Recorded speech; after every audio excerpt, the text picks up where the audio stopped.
Faz. Vamos lá? Nós paramos aqui agora, nós vamos entrar nas 7 flagelos, Apocalipse 16. Nós vamos até pertinho do milênio, não vamos entrar no milênio hoje, só semana que vem nós vamos entrar no milênio. Então vamos chegar lá, vamos ver a besta, o falso profeta. Aí, grande meretriz. Abra a Bíblia aí, Apocalipse 16. Apocalipse 16. Nós estamos no finalzinho das divulgações. Bruna, seja bem-vinda. Sempre lembrando que nós estamos lendo Apocalipse, ele não é um livro escrito numa cronologia sequencial, assim, tipo, os eventos, eles vão se sobrepondo, ok? Às vezes nós estamos falando de algo que está acontecendo na grande tribulação e nós vamos ler algumas coisas que aconteceram até no nosso passado aqui, nós temos referências de coisas que estão acontecendo no tempo presente. Então Apocalipse é um livro que eu entendo da mesma forma como Gênesis contém toda a introdução e mostra inclusive o final da história humana. Apocalipse também vai de Gênesis e anterior a Gênesis até a eternidade passada. Apocalipse é um livro que contempla a eternidade passada e contempla a eternidade futura. Eu falei eternidade passada, dá para trás. Então, ou seja, Apocalipse ele contempla essa eternidade, a nossa era, o nosso cronos, a nossa época, e contempla também a eternidade futura. E Gênesis também contempla a eternidade passada, contempla a nossa era e contempla a eternidade futura. Pode observar lá que vocês conseguem visualizar todas essas 3 eras, tanto no primeiro livro que está situado na Bíblia, como em Apocalipse. O livro mais antigo da Bíblia qual que é? Jó. É o livro que se entende ser o livro mais antigo da Bíblia. No entanto, ele está lá pertinho de Salmos. Ok? Então vamos lá. Ouvi vinda do santuário uma grande voz dizendo aos 7 anjos: ide e derramai pela terra as 7 taças da cólera de Deus. Apocalipse é um livro de vitória. Tem gente que fala assim: tem medo de ler Apocalipse. Eu tenho medo do Apocalipse. Mas o Apocalipse ele é um livro de vitória da igreja, ele é um livro de vitória do Cordeiro, ele é um livro que consuma a glória de Deus. E uma das coisas que nós vamos ver muito na questão do Apocalipse é justamente a manifestação da ira de Deus, que foi retida. A ira de Deus hoje, no tempo presente nosso, ela está retida. A misericórdia de Deus é a causa de nós não sermos consumidos. Olha como é que é forte, né? Porque Deus amou o mundo de tal maneira, o que ele fez? Ele o que? Deu o seu único filho para que nós o que? Não chegássemos até ele sem a pessoa de Jesus Cristo. Não é forte isso aí? Então, ou seja, imagina ali, por exemplo, imagina uma linha, né? Vamos lá, chega aí, fica ali em pé. Então, ou seja, eu sou Deus. O Chadwick, cada vez ele está mais perto de bater as botas. Cada vez. Fez um aniversário, 2 aniversários, 10 aniversários, 20, já está com 70 anos. Uma hora ele vai chegar aqui. Uma hora a senha dele vai ser chamada. Agora, se ele chegar em mim, que sou Deus, sem a marca de Jesus Cristo, acabou-se as chances dele. Agora, volta lá para lá. Agora, Deus, no seu amor pelo Chadwick, no seu amor por ele, enviou Jesus para me pagar o preço da dívida dele, para que ele chegasse a mim com Jesus, em Jesus. Entenderam a diferença? Agora, eu estou aqui, eu tenho uma justiça, eu tenho um amor sendo derramado, mas eu tenho uma ira contra todo pecado. Todo pecado cometido, por menorzinho que seja, ele está clamando por justiça diante de Deus. E o pecado ele não pode ser perdoado, porque Deus se tornaria injusto. E Satanás ainda ganharia uma conversinha, porque Satanás ele é o acusador dos irmãos. Satanás ele nos acusa de dia e de noite. Então, ou seja, é fácil imaginar um tribunal. Então, se o cheio de pecados chegar até mim, eu não posso perdoar ele. Por quê? Porque os pecados que ele cometeu, os pecados que ele herdou, clama por justiça e tem que ser quitado. O perdão, como eu já disse várias vezes, o perdão não é justo, e Deus ele é justo, Deus não pode perdoar. Não importa como ele nasce, como ele caminha, mas como ele chega, né? O que importa é como ele chega. Ou seja, você, no meio do caminho, você tem que entregar a sua vida para Jesus. Se Jesus não aparecer na sua história no meio do caminho, não importa se você nasceu lá no meio da tribo dos índios. Vai pro lago que arde com fogo e enxofre aqui. Essa é a realidade. Por quê? Porque Deus está retendo a sua ira. Só que agora nós estamos lendo aqui e nós vamos ver a ira de Deus sendo derramada, porque nós já estamos num tempo onde não há mais oportunidade. E nós vamos ler isso aqui, beleza? Então, ou seja, ide, olha o que Deus está falando aqui, olha, a voz, a grande voz. Vai lá, anjos, derrama sobre a terra o quê? 7 o quê? Taças da cólera de Deus. Lembra que Jesus, lá no Getsemane, Jesus orou: Pai, afasta de mim esse cálice. Vocês lembram disso? Pai, afasta de mim esse cálice, mas que não seja a minha vontade, mas a tua. Jesus estava com medo de morrer? Jesus de repente estava com medo das dores que ele ia sentir? Teve gente que sofreu, foi o Pedro mesmo, foi crucificado de cabeça para baixo. Certo? Vários cristãos foram lançados na cova dos leões. Nero, né, lá em Roma, lá, né, que o Coliseu, por exemplo, quantos cristãos não foram mortos ali naquele Coliseu de formas mais atrozes possível, com leões, com simulação de guerras e várias outras coisas. E conta-se a história que inclusive essas pessoas entravam nesses lugares cantando hinos de louvor a Deus. Pessoas contam as histórias que foram queimadas vivas cantando hinos de louvor a Deus. Então Jesus, quando ele estava lá no Getsemane orando: Pai, afasta de mim esse cálice, o que tinha nesse cálice? A ira de Deus. A ira que era para ser derramada sobre o ser humano, Jesus tomou ela toda para si.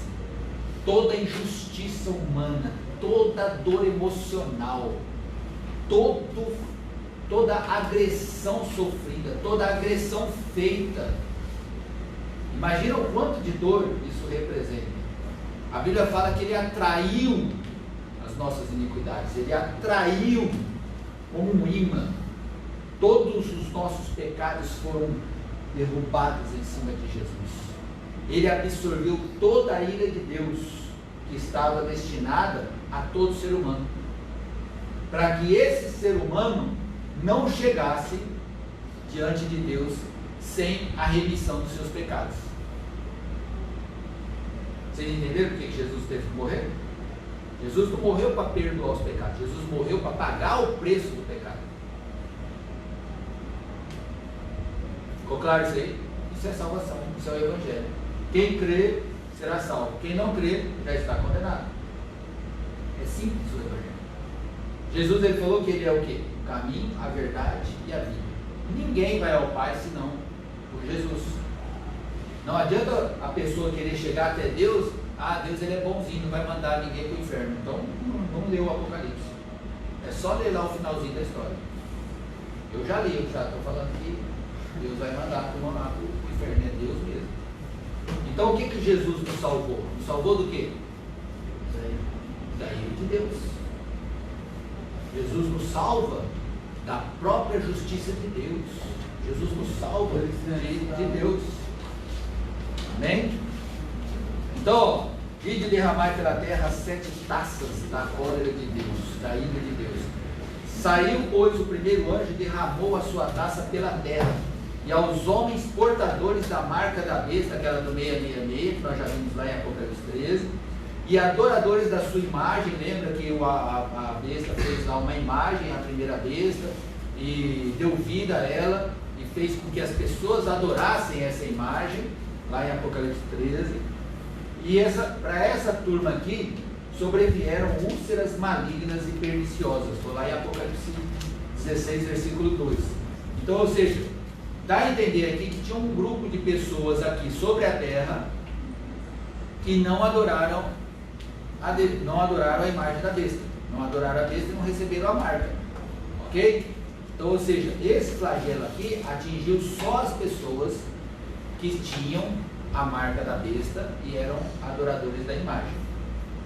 E nós entendemos que esse grupo de outras pessoas que estão ali são os judeus, porque a igreja já foi arrebatada. Então nós temos dois grupos de pessoas aqui praticamente, os judeus. Por quê? Porque os judeus serão salvos só no final.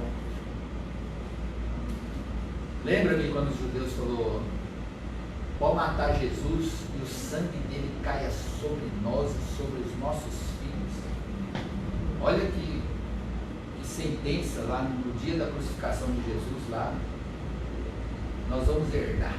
Se ele não é Deus. Fizeram se amaldiçoaram a si mesmo, né, reputando que Jesus não fosse Deus, né? Então, ou seja, essa herança foi, e a palavra de Deus conta que no final todo Israel será salvo.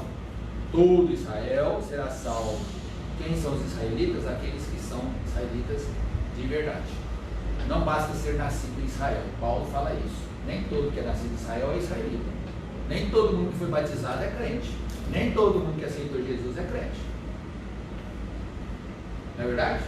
Quantas pessoas vai lá, levanta a mão, vai lá na frente e tal, e não volta. Outros ficam mais um tempinho e não voltam. Outros até batizam e não voltam. Tem muita ilusão, muita pessoa sendo enganada não, se deixando ser enganada. Pois é, só uma dúvida. Jesus falou para ele duas vindas. Duas vindas? Não, a segunda vinda é em duas partes. Uma, ele vem para arrebatar a igreja e os mortos ressuscitam e a igreja é arrebatada.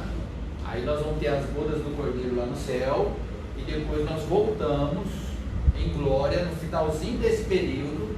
Aí nós voltamos para implantar o reino milenário. Essa primeira parte ele nem pisa na terra, né? Nem pisa na terra, e nós vamos encontrar com ele nos ares. A Bíblia fala que o local desse encontro é nos ares. Então, no caso de Jesus voltar, quem ficou aqui não vai ter mais nenhuma chance, Isso é questionável na teologia.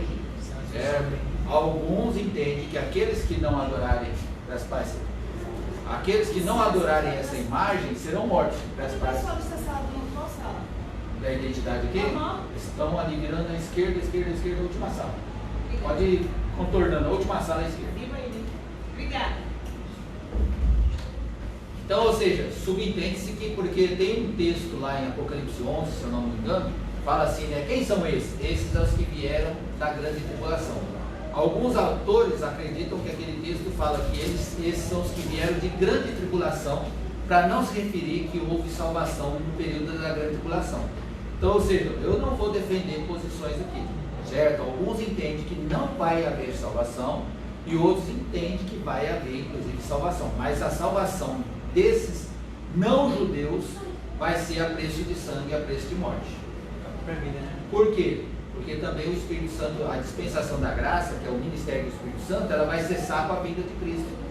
A igreja vai ser arrebatada. E aí cessa o ministério do Espírito Santo. Para quê? Para que o próprio anticristo tenha total plenitude de reinar. Como Paulo disse, ele só vai se manifestar quando for retirado aquele que o detém. Quem é que detém a manifestação do Espírito Santo? A manifestação do anticristo. O próprio Espírito Santo vai sair do nosso meio, né?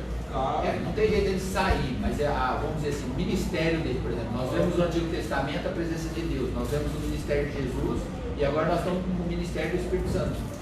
Então é o ministério do Espírito Santo que está agindo em toda a carne, conduzindo as pessoas a Cristo.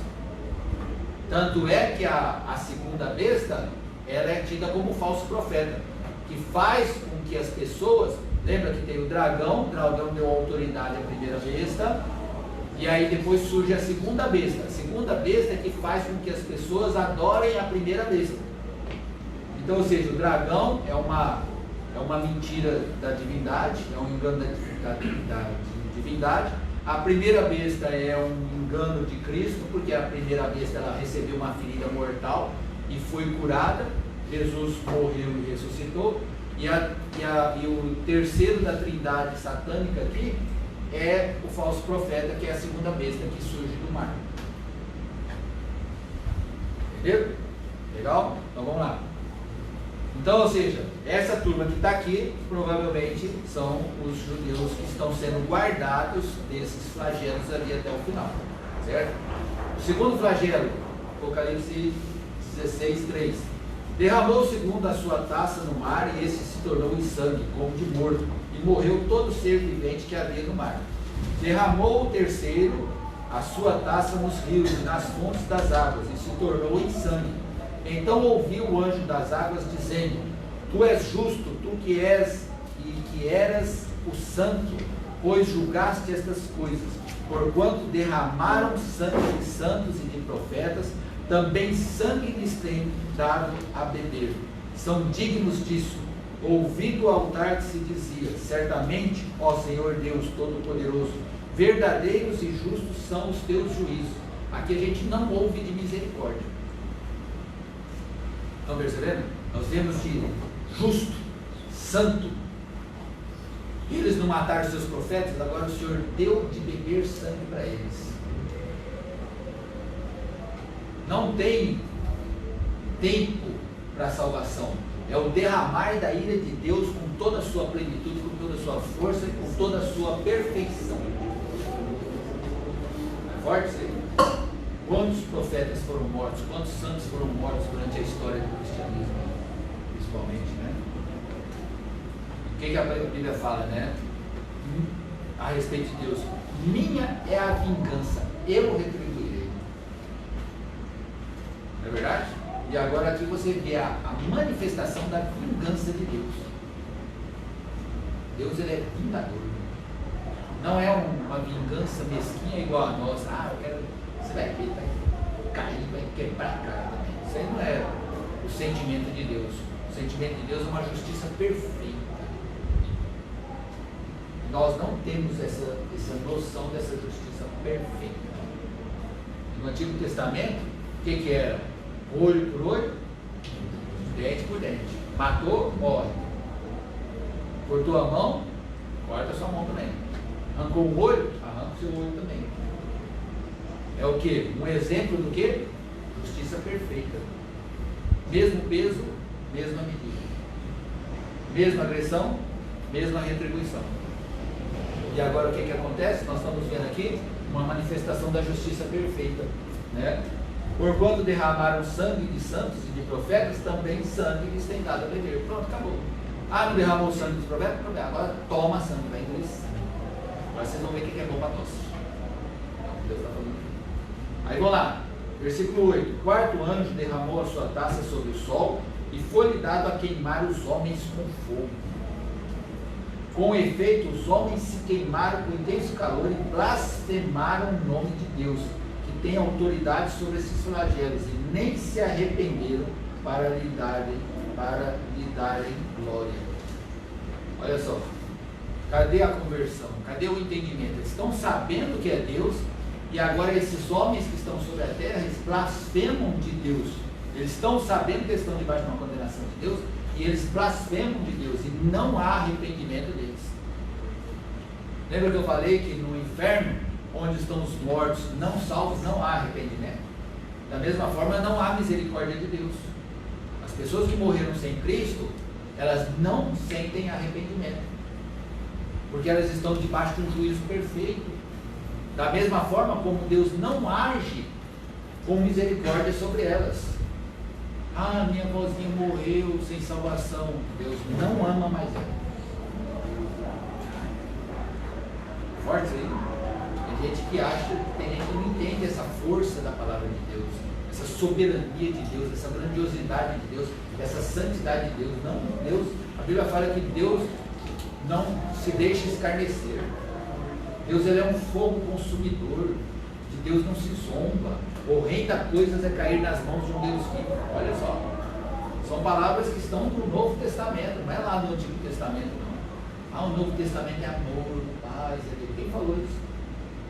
Jesus mesmo falou: eu não vim trazer paz, eu vim trazer espada, eu vim trazer divisão, porque agora, a partir de agora, estarão dois divididos dentro de uma mesma casa. Olha a força da palavra de Deus. Então nós estamos sendo chamados para sermos homens e mulheres que tomam atitudes de força, de coragem, de posicionamento forte. Amém? Aí o 10, derramou o quinto anjo a sua taça sobre o trono da besta, cujo reino se tornou em trevas, e os homens remordiam a língua por causa da dor que sentiam, e blasfemaram o Deus do céu por causa das angústias e das úlceras que sofriam, e nem se arrependeram de suas obras. Esse cara é ruim mesmo, duro, né? Ou seja, né? Derramou o sexto anjo a sua taça sobre o grande rio Eufrates, cujas águas secaram, para que se preparasse o caminho dos reis que vem do lado do nascimento do sol. Então vi sair da boca do dragão, da boca da besta e da boca do falso profeta 3 espíritos imundos, semelhantes a rãs, a trindade satânica em ação. Porque eles são espíritos de demônios, operadores de sinais, e se dirigem aos reis do mundo inteiro, com o fim de ajuntá-los para a peleja do grande dia do Todo-Poderoso. Eis que vem como vem o ladrão, bem-aventurado aquele que vigia e guarda suas vestes, para que não ande nu e não se veja a sua vergonha. Então os ajuntaram num lugar que em hebraico se chama Armagedon, mas aí não vai acontecer, essa daqui ainda não é agora. 17. Então derramou o sétimo anjo a sua taça pelo ar, e saiu grande voz do santuário do lado do trono, dizendo: feito está. E sobrevieram relâmpagos, vozes e trovões, e ocorreu grande terremoto como nunca houve igual, desde que há gente sobre a terra. Tal foi o terremoto forte e grande, e a grande cidade se dividiu em 3 partes, e caíram as cidades das nações, e lembrou-se Deus da grande Babilônia, para dar-lhe o cálice do vinho do furor da sua ira. Olha como é que trem. Para dar-lhe o cálice do vinho do furor da sua ira. O trem já é ruim, mas fica mais ruim ainda, né? Olha só, a intensidade do negócio, furor da ira. Parece que pega a ira e eleva ao cubo aí, a 10, alguma coisa desse sentido.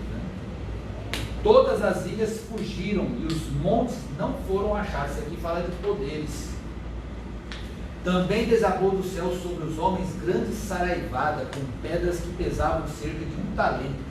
E por causa do flagelo da chuva de pedras, os homens blasfemaram de Deus, porquanto o seu flagelo era sobremodo grande. E aqui não fala que eles não se arrependeram. Já desistiu até de mencionar isso aqui. Porque as 2 primeiras vezes lá, fala que eles blasfemaram e não se arrependeram. Depois fala blasfemaram e não se arrependeram.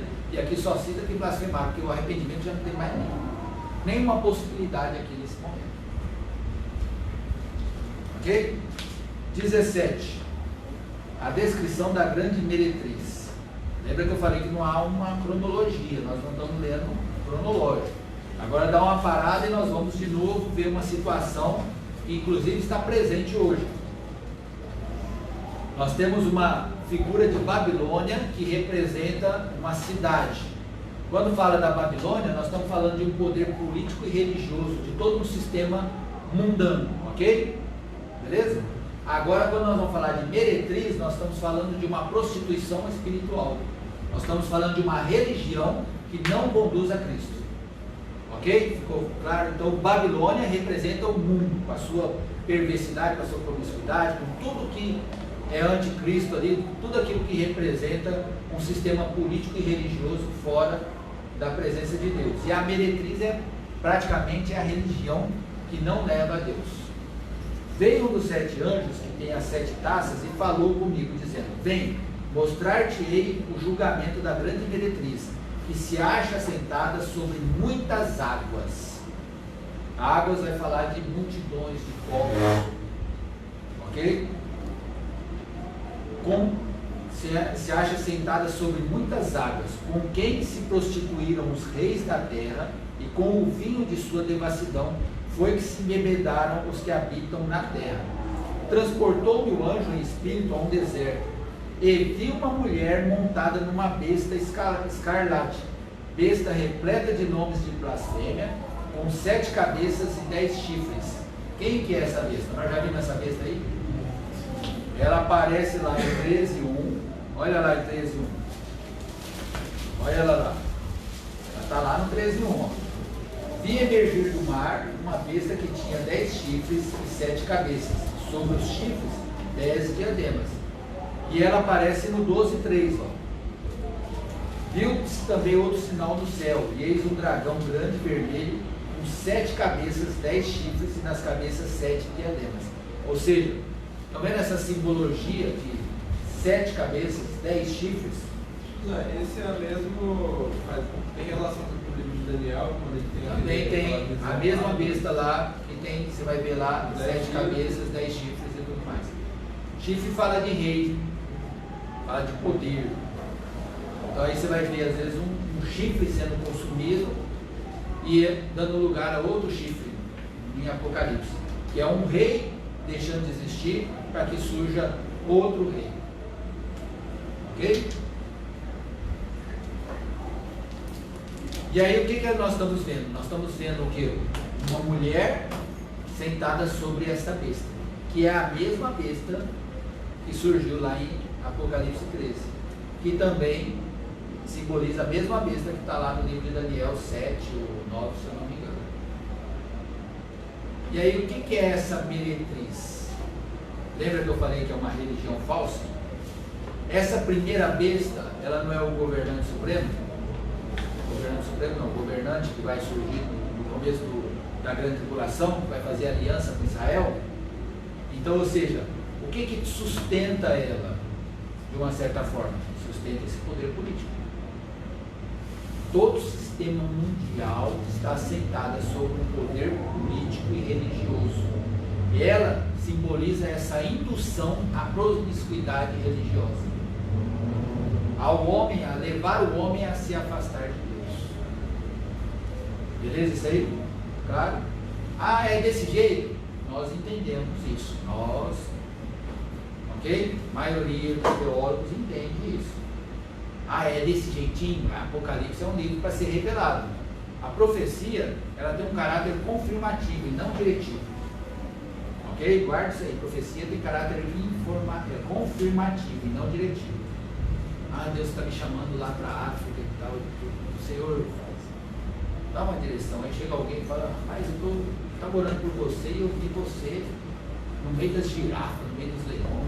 Não é a Amazônia não, porque na Amazônia não tem girafa. Está lá de boa, então. Não queria falar que na Amazônia tem girafa. Aí, ou seja, aí chega outro e fala: rapaz, eu tive um sonho com você viajando, sendo missionário lá no meio de um povo diferente.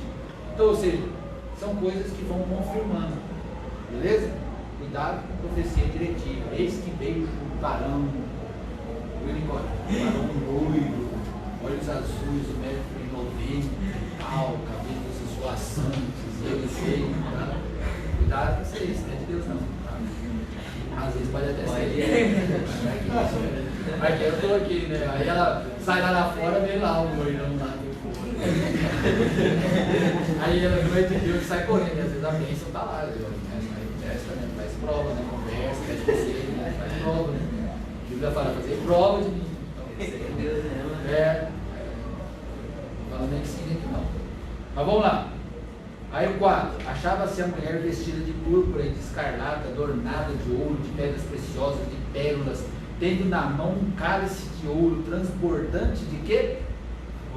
Abominações e com as imundícias da sua prostituição. Na sua fronte achava-se escrito um nome, um mistério: Babilônia Grande, a mãe das meretrizes e das abominações da terra. Lá em Tiago fala assim: adúlteros e adúlteras. Chama as pessoas que se prostram diante de ídolos, de adúlteros.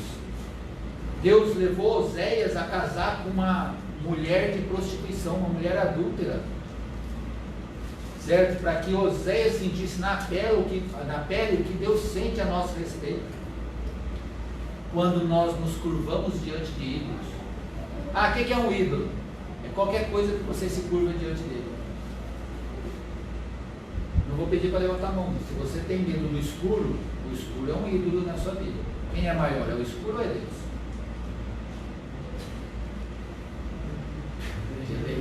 Já pensou, você está enrolado. Pois é. Quem é maior? É Deus ou é o escuro? Você está na mão de quem? Do escuro ou de Deus? Você está vendo que o medo, ele mostra quem é o nosso ídolo? Por quê? Porque o medo faz com que a gente se encurve diante desse ídolo. Ah, eu tenho medo disso, cuidado. Beleza? Claro? Ah, eu não vi, eu quero ser rico. Se eu não for rico, eu vou desviar. É um ídolo. Mamon, né? É, mamon. Entenderam o que é ídolo? Vamos pra cá só para a gente ver. Então, ou seja, Babilônia grande, a mãe das meretrizes, das abominações da terra. 6.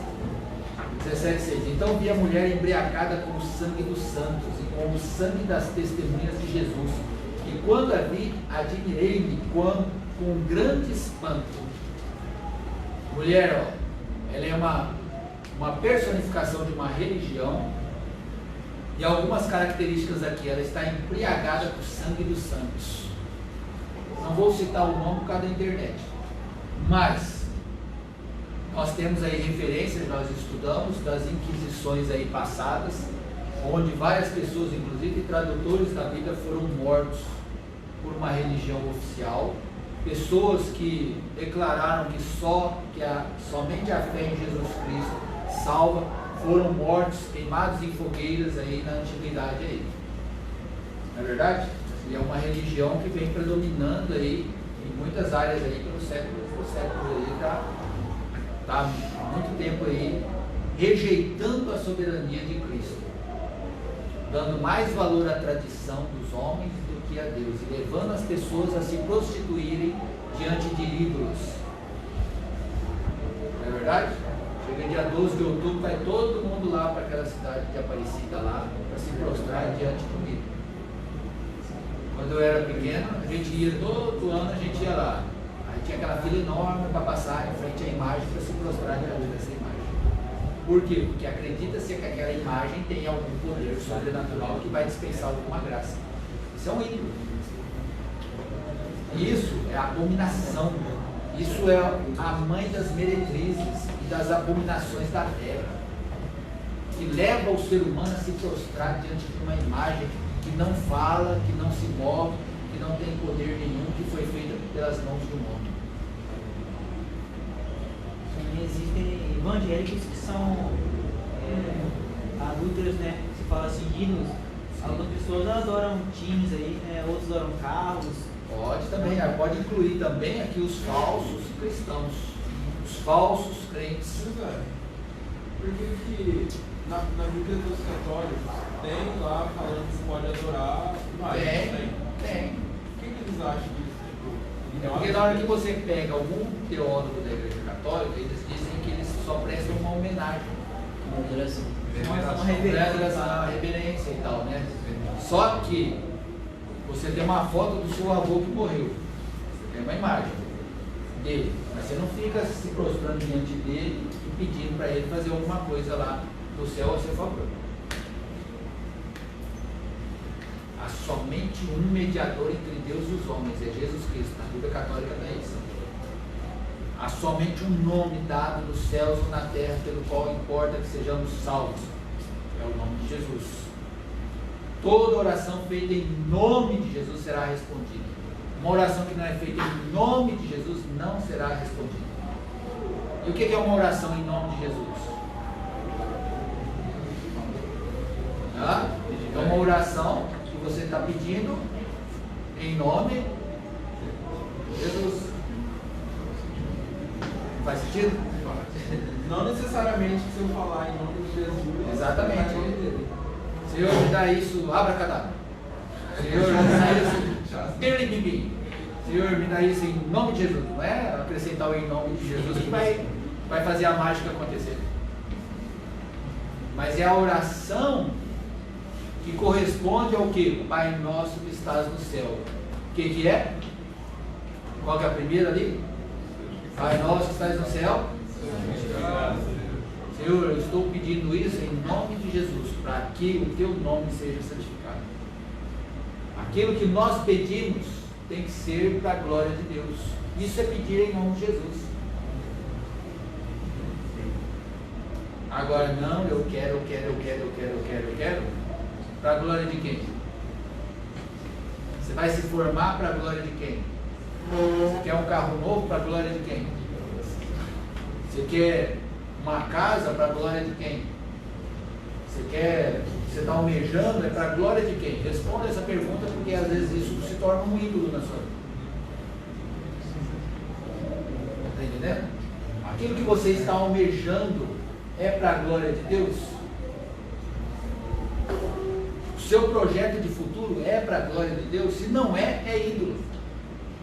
Você está se prostrando, você está se desgastando, você está se envolvendo em algo que de uma certa forma não é para a glória de Deus, é porque você quer. Entenderam? Então, quando vocês orarem em nome de Jesus, ora em nome de Jesus, não ora no seu nome. Em nome de Jesus não é uma palavrinha mágica. E essa grande meretriz, safada sem vergonha, ela tem levado os homens a se prostituírem. Não é uma prostituição física, mas é uma prostituição espiritual. Se prostrar diante de ídolos é uma prostituição espiritual que Deus abomina. Por isso que ela chama aqui a mãe das meretrizes, que são as religiões que afastam o homem de Deus e levam o homem a se corromper, e das abominações. Ela é mãe das abominações também. Está entendendo? Então vi a mulher embriagada com o sangue dos santos e com o sangue das testemunhas de Jesus, e quando a vi, admirei-me com grande espanto. João falando. O anjo, porém, me disse: João, por que te admiraste? Dir-te-ei o mistério da mulher e da besta, que tem as 7 cabeças e os 10 chifres, e que leva a mulher. A besta que viste era e não é, está para emergir do abismo e caminha para a destruição. E aqueles que habitam sobre a terra, cujos nomes não foram escritos no livro da fundação, no livro da vida, desde o quê? Lembra que eu falei que Apocalipse tem uma eternidade passada? Olha aqui, está vendo? Está se referindo a coisas passadas. Desde a fundação do mundo, se admirarão vendo a besta que era e não é, mas aparecerá. Aqui está o sentido. Quem tem sabedoria? Que tem sabedoria. As 7 cabeças são 7 montes. Roma é conhecida, só uma curiosidade, Roma é conhecida como a cidade das 7 colinas. Tem até o nome das colinas lá, mas eu não lembro os nomes. Então, vamos lá. Aqui tem sentido que tem sabedoria. 7 cabeças são 7 montes, nos quais a mulher está sentada. São também o que? 7 reis, ou seja, 7 reinos, dos quais caíram 5. Um existe e o outro ainda não chegou. Alguns entendem que esses 5 aqui representam o Egito, a Síria, o Medo-Persa e mais alguns outros reinos que na história passada combateram contra Israel. Um está atuando hoje. Você vê uma manifestação de um espírito anti-israelita fortíssimo no mundo, principalmente a turma da esquerda ali. Lembra que nós, na época do Lula, nós tínhamos aliança com a Palestina lá, com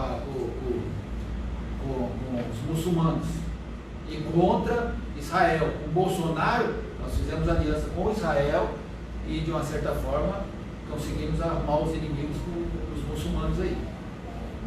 Vocês entenderam como é que o cenário mundial é forte? Ou seja, nós temos aí uma situação anti-israelita permanecendo muito forte no mundo. Os judeus antigamente no Brasil eram muito combativos.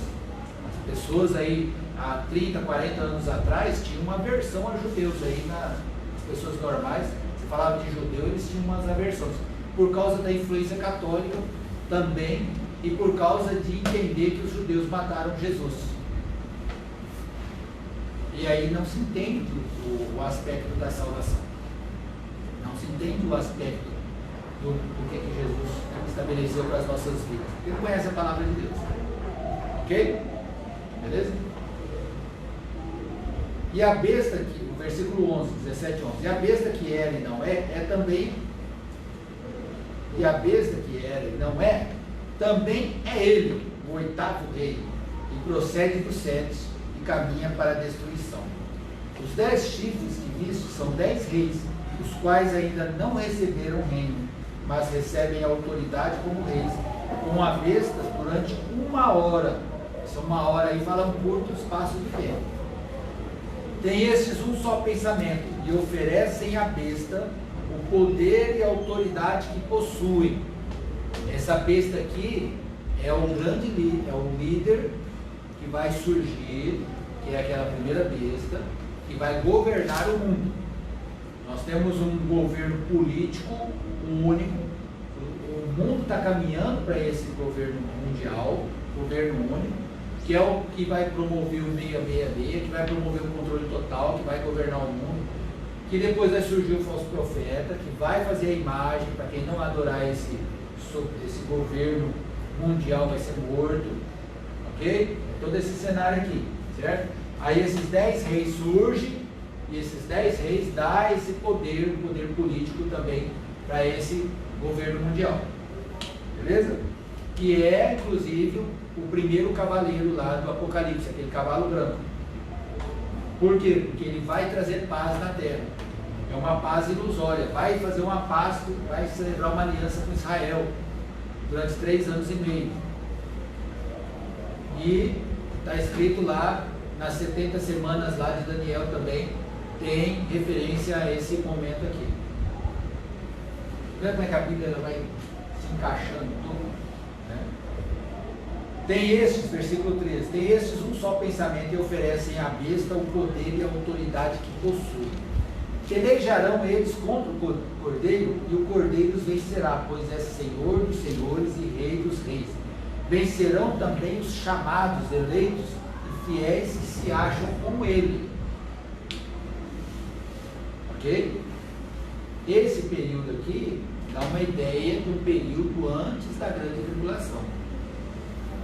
Eu entendo que essa citação aqui é algo que está permeando o período de antes da grande tribulação, porque no período da grande tribulação nós temos os judeus sobre a terra, que são os eleitos, e nós temos a igreja com Jesus nos céus, e nós só vamos voltar com Jesus no final da grande tribulação dos 7 anos, para estabelecer o reino milenar, que nós vamos estudar semana que vem.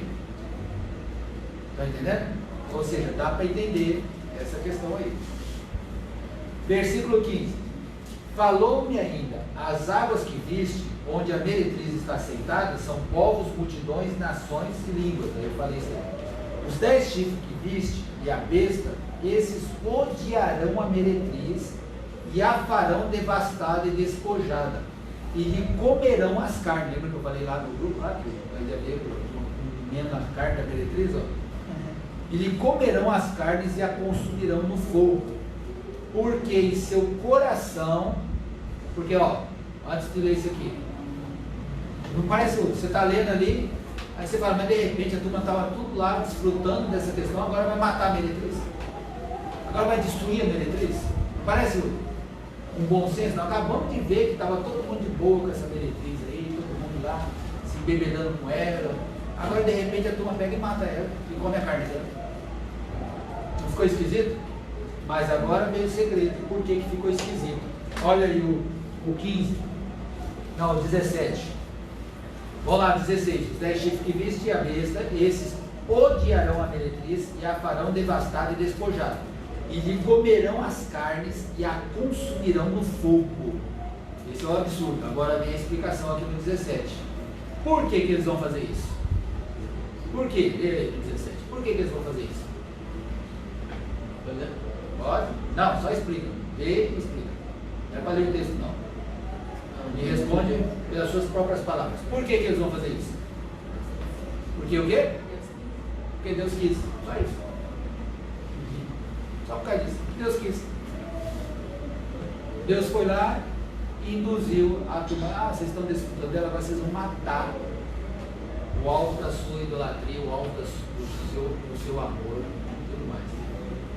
Só isso, porque Deus quis. E pronto, acabou. Porque em seu coração incutiu Deus que realizassem o seu pensamento. O executem a uma e deem à besta o reino que possuem, até que se cumpram as palavras de Deus. A mulher que viste é a grande cidade que domina sobre os reis da terra. Capítulo 18.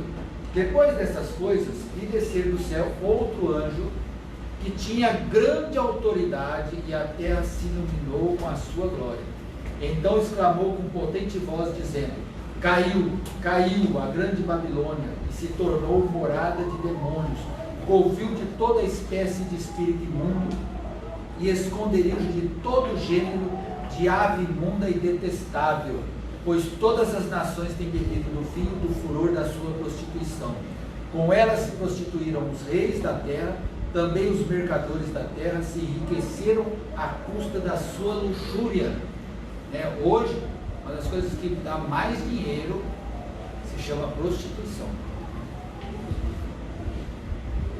Internet, programas de viagens de navio, tudo movidos, passeios aí paradisíacos, todo com a indução da prostituição. O pecado tem gerado verdadeiras fortunas. Vai cartéis aí de drogas, pessoas poderosas aí no México foram prender o cara lá, não conseguiu, o próprio presidente falou: solta ele, deixa ele solto aí. Tanto que os caras é forte, os caras conseguem dominar um país, subjugar um presidente. Que vergonha prender esse, né? Em vez do presidente pegar e mandar um exército lá e botar ordem na parada, o presidente provavelmente comprado, né? Não é possível, né? Acho que não, os caras é forte. Mas mesmo assim, aí o exército. Aí, ou seja, o certo vai sucumbir ao errado. Mas o policial que foi tentar prender o cara lá, disse que morreu depois de 130 tiros. Mas o presidente vai ter tem que deixar a máquina girando, né? Pode ser ele trabalha em engrenagem do país que é, né? Pois é, tem que ser. Vai ser complicado isso aí, né? Então vamos lá. Onde é que eu estava? No 2, né? Então exclamou com potente voz, dizendo: caiu, caiu a grande Babilônia, se tornou morada. Já li tudo isso aqui. Quando fala que caiu, se tornou morada de demônios, já viu aquelas cenas aí que às vezes você acha na internet de uma cidade destruída, cheia de demônios andando? Não dá para imaginar essa cena? É uma cena de destruição, de desordem, de caos, de uma cena de caos, de influências demoníacas, onde aquilo, a hora que fala assim que virou morada de demônios, parece que a coisa se tornou explícita. Porque hoje nós estamos num ambiente que é dominado por demônios, ok? Todo mundo entende isso aí, ok? Tem demônio para tudo quanto é lado aqui. Agora eu já falei, pode ter um demônio aí no canto aí assistindo aula também. Não tem problema. Ok? Agora, quando essa Babilônia ela cai, a coisa se torna manifesta, se torna clara, as pessoas conseguem enxergar a realidade dos fatos, conseguem enxergar a desolação da cidade e reputar essa desolação como uma destruição do poder, e fica escancarado a presença maligna nesse ambiente. Aves imundas fala de demônios, tudo aqui fala de demônios. Legal? Beleza? Vamos lá, onde é que nós estamos? Apocalipse 18, 4. Ouvi outra voz do céu dizendo: retirai-vos dela, povo meu, para não serdes cúmplices em seus pecados e para não participar dos seus flagelos. Esse chamado aqui, vocês entendem que é para o meio da grande tribulação ou é para nós hoje? Para nós hoje. Ou seja, nós estamos lendo Apocalipse. Nós não vamos ler Apocalipse lá no meio da grande tribulação, não adianta mais. Lembra que eu falo que a ira de Deus ela é uma advertência? Você está entendendo? Isso aqui é uma advertência. É como assim, ó, é aquela vozinha, ó, toma jeito senão eu te pego. É isso que Deus está falando. E aqui Deus está alertando o povo, ó, sai do meio dessa promiscuidade. Aqui, a grande Babilônia que caiu, ficou escancarada, mas hoje não está escancarada. E muitos não, eu sempre corrijo. Alguns que estão no nosso meio estão prisioneiros dessa grande Babilônia, dessa grande cidade, estão participando da prostituição dela, estão envolvidos nessa promiscuidade, estão sendo seduzidos por ela. Não é verdade? Tem gente aí, ó, passando a mão onde não deve, ficando com quem não deve, antes de fazer as coisas certinho. Sem contar outras coisas aí que andam por aí fazendo e que estão no nosso meio. E Deus, o que Deus está falando? Sai dessa situação, sai dessa escravidão espiritual, sai dessa escravidão sexual. E muita gente, tem alguns, corrijo muito, quero profetizar que tem poucos, tem alguns que são escravos dos pecados sexuais, estão no nosso meio, estão no meio de vocês. Não é verdade? Peçam ajuda. Se você é um escravo sexual, de alguma prática sexual da qual você não consegue dominar, não consegue se ver livre, peça ajuda. Porque ó, a hora que cair Babilônia, você está lá no meio. Você vai estar lá no meio. De Deus não se zomba, de Deus não se brinca.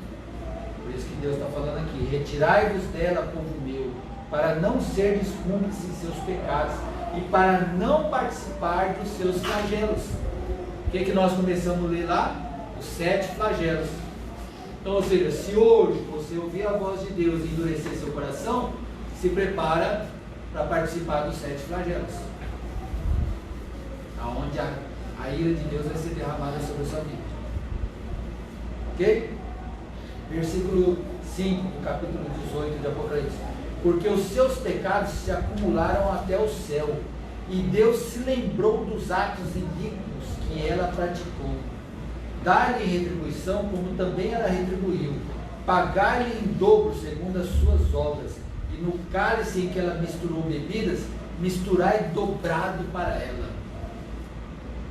De novo, Deus, agora eu te pego. Mandou um, agora vai tomar 2. Matou um, agora vou matar você 2 vezes. Deus aqui atuando de forma extrema.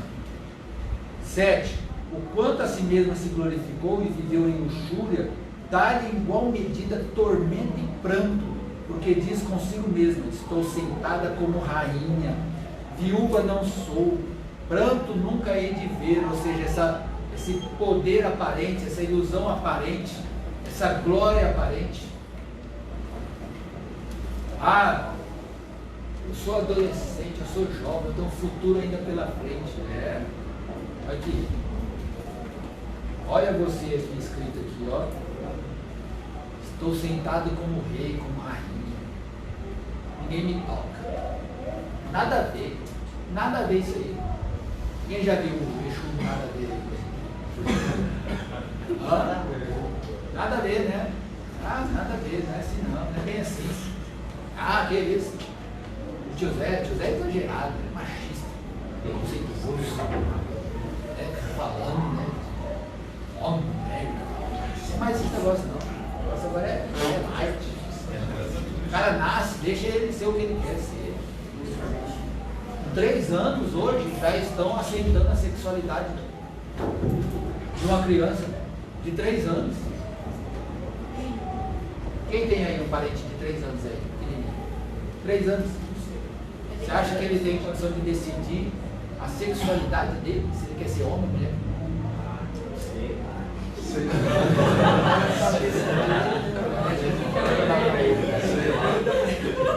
Nós estamos mal, hein? Eu tinha tanta esperança em você. Olha o cabelo do rapaz. Olha o cabelo lindo que ele tem. Obrigado. O cara me fala uma dessa. Quem tem aí criança pequena? 3 anos aí? A Helena tem quantos anos? 2, né?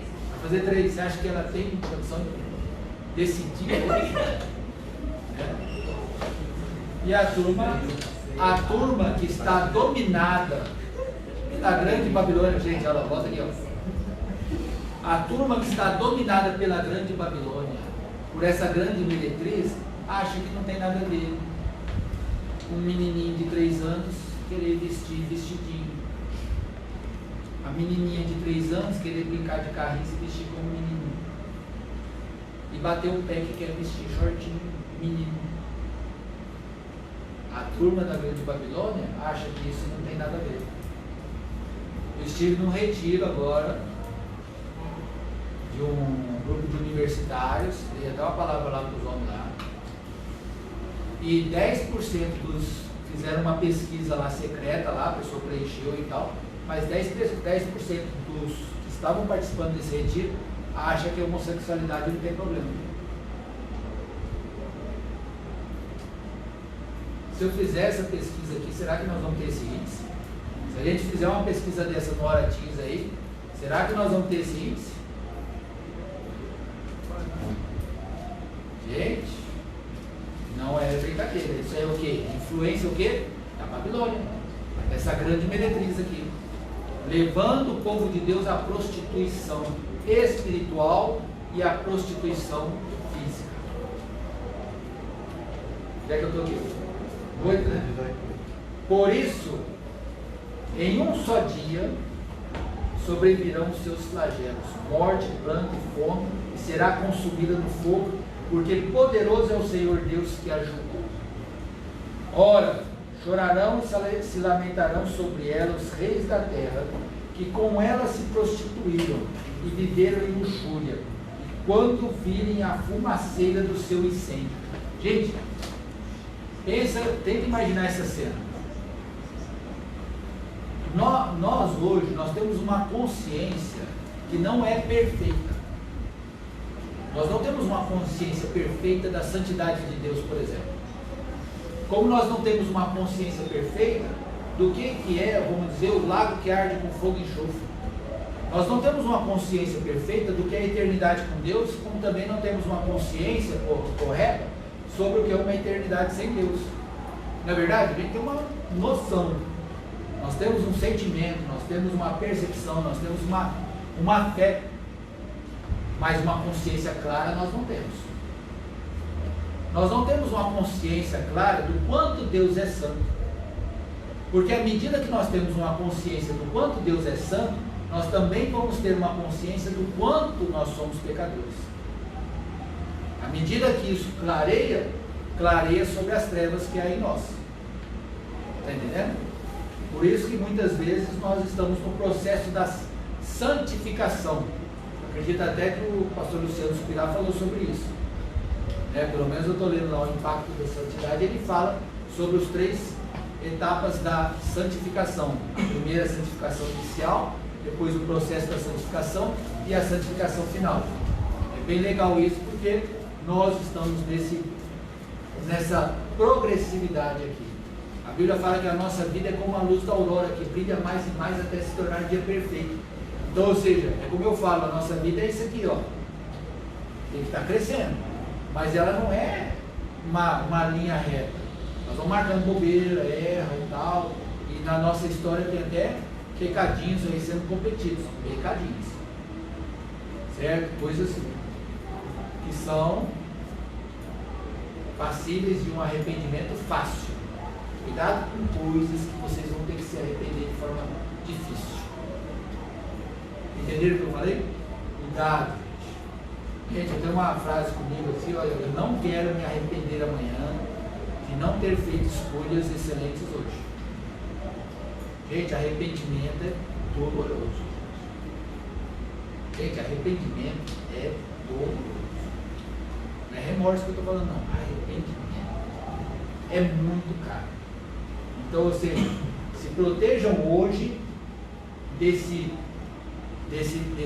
dificuldade futura aí. Beleza? Entendeu, né? Aí o que acontece?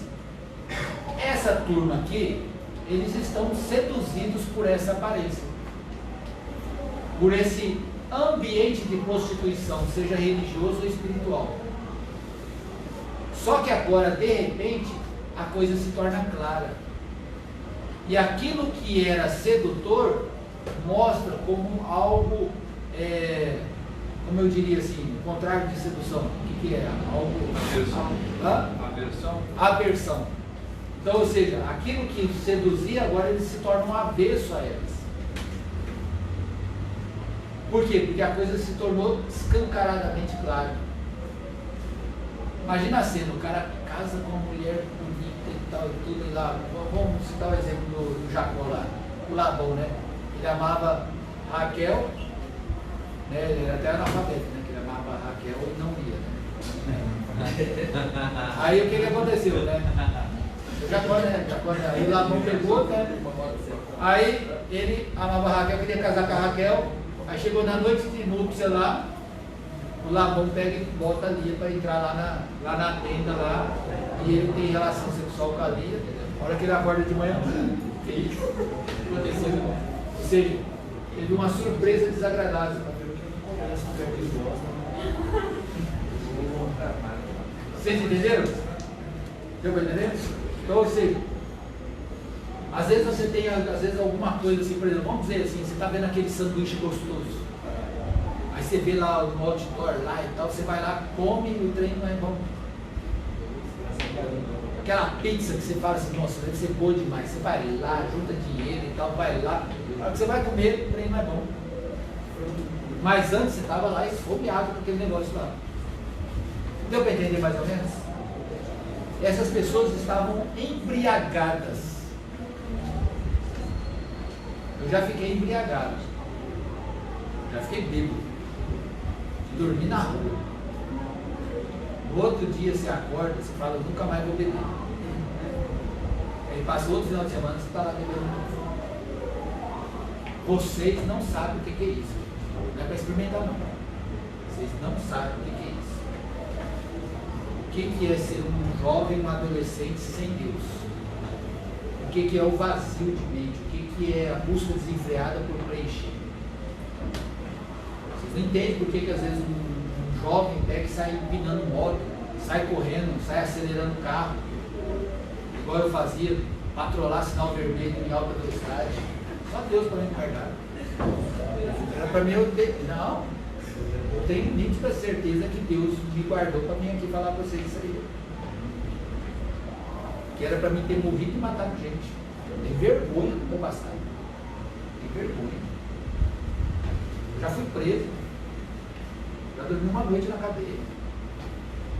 Por causa do quê? Marcação de bobeira. Não fiz nada de errado, mas eu estava no lugar errado com a pessoa errada. Aí eu andei de camburão, porque esse veraneio eu andei lá atrás. Vocês não sabem o que é isso. Fui buscar minha moto lá na delegacia. Né? Que acharam minha moto, né? Aí fiquei lá na Arena Pantanal, lá atrás, lá, vendo os caras presos, assim, lembrando do meu passado. Rapaz, eu já tinha nem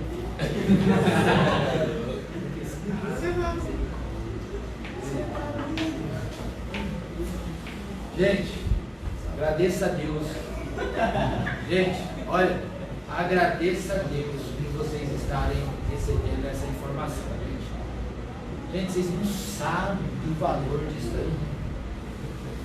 Gente, se eu estivesse aqui com 16 anos, eu teria vergonha de mim ali sentado lá com vocês. Teria vergonha. O nível de vocês perto do que eu era com 16 anos é uma coisa assustadora. Certo? Vocês não imaginam quem que eu seria sentado numa sala dessa. Entendeu? Ou seja, valoriza muito o privilégio de ouvir a palavra de Deus, de ter a informação que vocês têm e poder o que? Hoje tomar uma decisão. Hoje vocês podem tomar uma decisão de excelência. Não deixe para tomar uma decisão de excelência amanhã. Ok? Vamos lá que nós temos que chegar lá pertinho do milênio. Vamos lá. Versículo 11, né? E sobre ela chora e planteia os mercadores da terra, porque já ninguém compra a sua mercadoria. Mercadoria de ouro, de prata, de pedras preciosas, de pérolas, de linho finíssimo, de púrpura, de seda, tudo ilusão, tudo perdeu valor. Escarlate, toda espécie de madeira odorífera, todo gênero de objeto de marfim, toda a qualidade de móvel, de madeira preciosíssima, de bronze, de ferro, de mármore, e canela de cheiro, especiarias, incenso, não sei o que é canela de cheiro, incensos, unguento, bálsamo, vinho, azeite, flor de farinha, trigo, gado, e ovelhas, e de cavalos, de carros, de escravos, e até almas humanas, o fruto sazonado, aquele fruto gostoso de dentro em dentro, o que a tua alma tanto apeteceu, tanto gostou, se apartou de ti e para ti extinguiu tudo que é delicado, esplêndido e nunca jamais serão achados. acabou. A coisa se tornou clara. Era falso, era ilusão, era mentira, era só sedução. Dançou, acabou, perdeu. Consciência clara de estar eternamente perdido. Sai dela, povo meu. Foge dela. Deus está falando.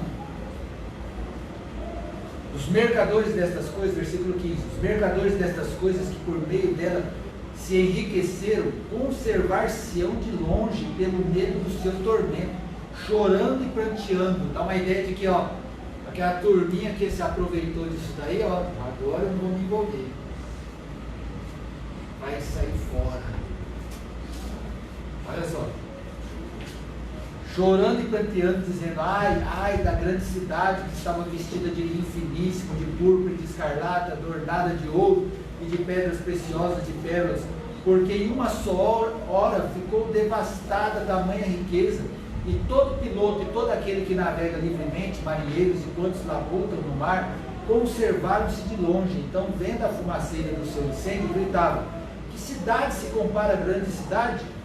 Lançaram pó sobre a cabeça e chorando e pranteando gritavam, ai, ai da grande cidade, na qual se enriqueceram todos os que possuíam navios no mar, à custa da sua opulência, porque em uma só hora foi devastada. Agora o 20. O 20 é legal. Exultai sobre ela, ó céus, e vós, santos, apóstolos e profetas, porque Deus contra ela julgou a vossa causa. Olha só a diferença. Hoje, Deus não tem prazer na morte do ímpio, ok? Beleza isso aí? Deus não tem prazer na morte do ímpio, para registrar na palavra. Hoje, nós não temos prazer na morte do ímpio, ok? Morreu o ladrão lá, não, glória a Deus, menos um para atormentar nessas páginas. Nós não temos esse sentimento hoje. Concorda? Nosso sentimento o quê? De amor pelo perdido, misericórdia pelo perdido. Nós estamos investindo em evangelismo, nós estamos investindo tempo e dinheiro em evangelização. Por quê? Porque nós queremos que as pessoas saiam dessa condenação eterna. Ok? Beleza isso aí? Estão comigo aqui? Agora aqui não, aqui nós não estamos mais com esse sentimento não. Nós estamos vendo o pau comer lá embaixo lá e nós estamos dando glória a Deus. Glória a Deus, matou milhares. Nós estamos em festa. Esse momento aqui não há mais misericórdia para o injusto. Estão entendendo a diferença da época que nós estamos vivendo para esse momento aonde a vingança de Deus vai derramar? Ou você acha que Deus vai estar derramando a vingança dele sobre a terra e nós vamos estar lá, Senhor, não faz isso não, que coitadinho deles. Vocês entendem que não faz parte desse sentimento, não faz mais parte desse juízo? Deus está respondendo, vocês mataram os santos, agora vocês vão beber o cálice da minha ira. Matou um, vai morrer duas vezes. E nós vamos estar com Cristo em glória, glorificando a Deus por esses autos e exultando mais do que os gols do Flamengo aí nesses últimos dias. Forte que ele lá. Que é isso? 2 gols, né? Imagina. Eu até vontade de ser flamenguista, só que quer dizer, imagina o cara, sofreu 83 minutos. Chega no final, dá um gol. Falei até que morreu, flamenguista, morreu, foi pela minha palavra aconteceu, tá bom? Morreu, falei pra menina lá, pra Ana, no Hora Teams lá, 6 horas, falei, vai morrer flamenguista, acabou.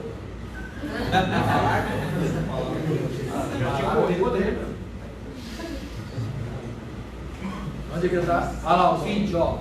Todo mundo achou o 20 aí, ó. Exultais. Mas vamos no 20. Ó. Exultais sobre ela, os céus, e vós, santos. Quem que é santos? Quem que é santos? Então é para exultar quando essas coisas acontecerem. Está morrendo o ímpio e nós estamos exultando. Dando glória a Deus. Certo? Porque Deus contra ela julgou a vossa causa. Hoje nós estamos oferecendo perdão. Aqui não, aqui nós estamos resultando com a vingança. Juízo perfeito, sentimento perfeito. Então o anjo forte levantou uma pedra como grande pedra de moinho e arrojou. Eu consigo ver esse aqui, um anjo fazendo assim, aqui, ó. Um anjo levantando uma pedra, um anjo forte, é um anjo forte. Levantou uma pedra como grande pedra de moinho. A pedra de moinho, vocês sabem como é que ela é? Ela é uma pedra assim, ó. Deixa eu ver se eu consigo.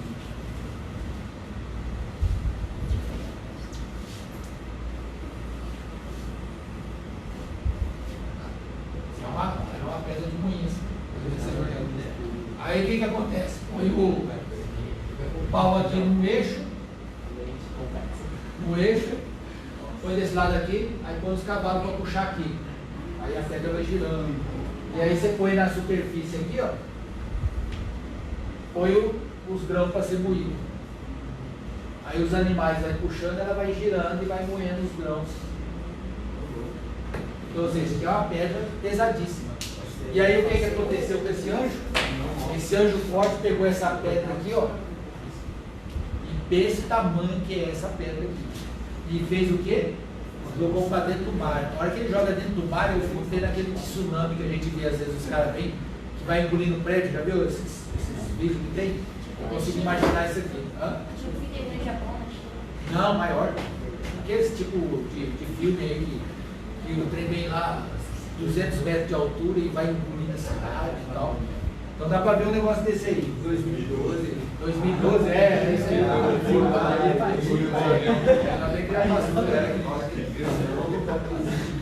Ó, para dentro do mar dizendo assim, com ímpeto será arrojada a Babilônia, a grande cidade, e nunca jamais será achada. E voz de artistas, de músicos, de tocadores de flauta e de clarins jamais em ti se ouvirá. Nem artífice algum de qualquer arte jamais em ti se achará. E nunca jamais em ti se ouvirá o ruído de pedra de moinho. Também jamais em ti brilhará a luz de candeia. Nem voz de noivo ou de noiva, jamais em ti se ouvirá nada de alegria. Não vai ter mais sedução, não vai ter mais fantasia, não vai ter mais nada. Pois os teus mercadores foram os grandes da terra, porque todas as nações foram seduzidas pela tua feitiçaria. E nela se achou sangue de profetas, de santos e de todos os que foram mortos sobre a terra. Amém? Glória a Deus. Agora 19, agora 19, 20, 21, 22. Terça que vem a gente entra no milênio. Beleza? Terça que vem. Terça que vem. Terça que vem não é. Vai ficar firme já então, né? Já é terça-feira. Terça que vem. Então vai ser terça-feira. Então, o milênio já vai ser terça-feira. Vai ser terça-feira. Vamos embora. Vamos orar?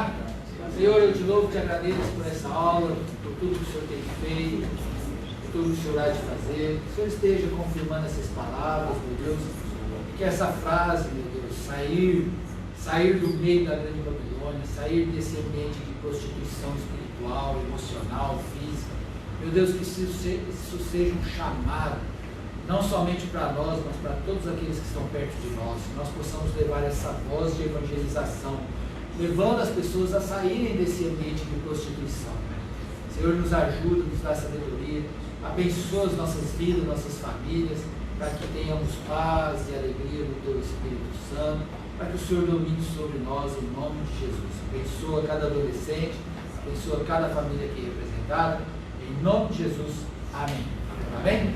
Glória a Deus. Tem um bombom ali, ó, pega lá um bombom. Quem não pegou ainda e quem não assinou o nome, é para assinar o nome do bombom. Assina o nome. Eu não lembro,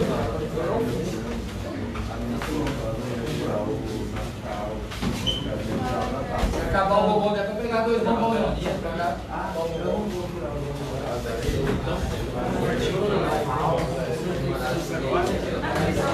Vamos encerrar aqui.